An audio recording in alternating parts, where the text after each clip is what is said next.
Yeah, I do. I like the conviction. I'm not so sure that I fully agree with it, though, Brian. I mean, I think there's still all kinds of different hurdles that we have to get over before we're going to see anything close to $200 a share. Now, can it happen sometime even longer in the longer term? Absolutely. But we started off the year. Just take a look at where we did start off the year with Apple. So it does give you some sense that could we make that kind of a move? I don't think we're in a market right now that tells me that we're going to be able to make that kind of move in any of these big mega cap tech names, obviously Apple being the biggest and the baddest of them all. But could it go up a little bit higher or half as much as what they're saying? I think that's a little bit more on the realistic side. So if we could get it up somewhere near 165, 170, I think everybody would be smiling pretty big on that. But it's a matter of time. And I didn't mention this before, and I wanted to mention it now. We've seen a lot of volatility being bought of late in the VIX. So I'm not trying to bring in the negativity here, but we are seeing call buying to the upside, Brian. And when I see that, and the duration goes anywhere from July all the way out to October. So they're looking at least for some bumps in the road. They've been right, these huge buyers. 50 Cent is a nickname that's out there, but these monstrous buyers, I just wanted to point that out. So I think we still have some bumps along the way, but on those bumps doesn't mean that we can't see some of these stocks. That's why you got to be very selective in what you pick. But there's a lot of different stocks out there, I think, right now that actually can get to highs again. There's no doubt. Before we get to Rob, very quickly on that, Pete, on the VIX, how much of that do you think is the fact that we're going into a long holiday weekend? Don't we tend to see these ahead of these 3-day weekends where you don't know what's going to happen anywhere in America or globally? Is that, or have these been buyers for days now? These have been buyers that this week alone we had 3 monstrous buyers in the VIX.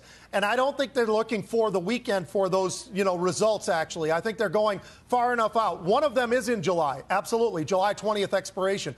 But we're also going all the way out, as I said, out to October. So there are some huge buyers of volatility right now. And that oftentimes coincides with people looking for the downside, right? Some of those bumps that I talked about. So I think we just have to be aware of that, if nothing else. I don't necessarily think though, that it's just the long weekend. I think it's more about what this market delivered in the first 6 months and where we are as we get into July.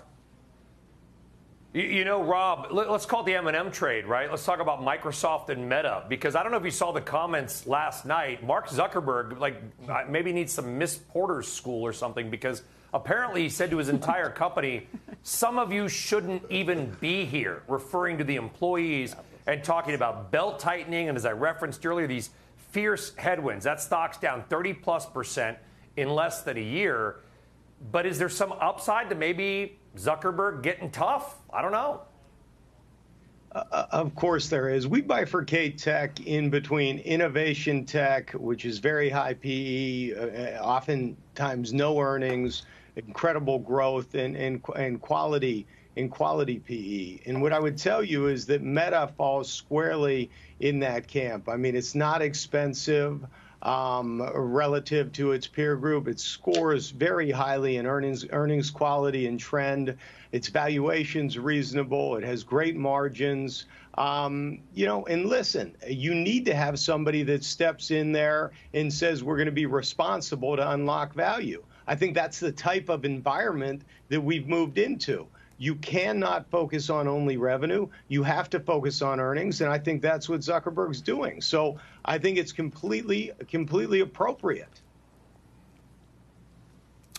Yeah, well, shareholders are going to call for some change. Obviously, Sheryl Sandberg is leaving the company. Zuckerberg is getting tough. They're changing their entire business model around the metaverse.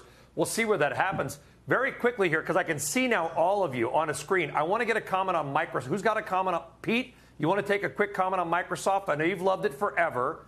It's also had a tough run. I don't think Excel is going away anytime soon. I don't think LinkedIn is going away anytime soon. No.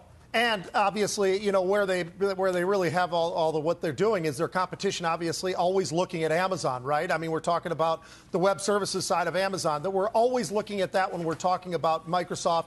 And I think, quite frankly, it's been punished too much. But you know what? You can't really time this very easily. I think you just have to look at it and say, all right, at what point in time in the economy starts to get a little bit in some of the improvements that we all are looking for, then we'll start to see this stock actually move back up to the upside. I like what we're seeing out of Microsoft. I think there are opportunities. I have not added as of yet, but I certainly have been considering it. I have been adding in a lot of other places, but Microsoft is one that I've watched almost every single day looking for reasons why I should be buying more now.